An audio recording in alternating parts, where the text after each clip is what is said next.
La llet convencional conté una barreja de proteïna de la beta-caseïna A1 i del tipus A2.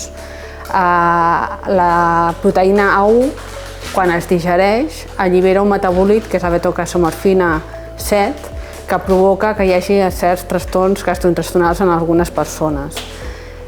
I en algunes d'elles pensen que són intolerants a la lactosa quan realment és degut a la presència d'aquesta proteïna A1 de la beta-caseïna.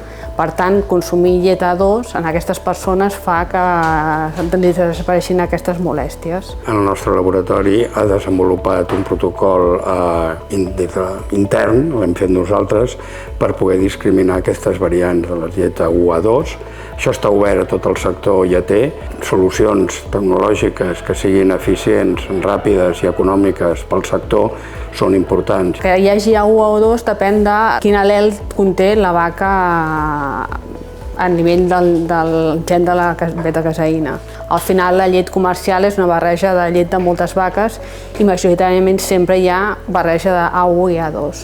L'objectiu és seleccionar les vaques que es munyeixin amb lots a part, només les que són A2-A2, per tant, produiran llet A2-A2. És obvi que en qualsevol moment de la cadena de valor nosaltres podem estar fent aquest tipus d'analítiques. Per tant, aquí podem tindre interessats en fer aquesta analítica a nivell de granja individual, ho podem fer a un nivell de cuba en el que s'ha fet ja un recorregut per totes les granges per poder identificar, o a nivell també, òbviament, que aquest és el més important, perquè nosaltres som genetistes a nivell dels propietaris dels animals que són els que ens donen llet i per tant la selecció genètica, per tant que els animals siguin del genotip que interessa és més a l'inici de la cadena de valor, però òbviament aquesta analítica pot ser d'interès òbviament fins i tot a la indústria final que és la que està envasant i comercialitzant la llet en els seus sistemes de qualitat, perquè si jo venc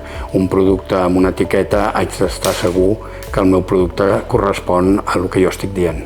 És un sistema basat en PCR que permet detectar i quantificar la presència de la variant A1 en mostres de llet o derivats làctics, pot ser iogurts, formatges, kèfir, que haurien de ser només del A2.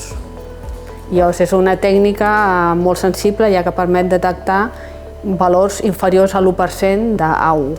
Prèviament, per poder saber a nivell del ramader quin tipus de les vaques si són del tipus A1 o A2, el que nosaltres podem fer també és el genotipat d'aquests animals de forma individual. Llavors així el ramader el que fa és separar dos lots.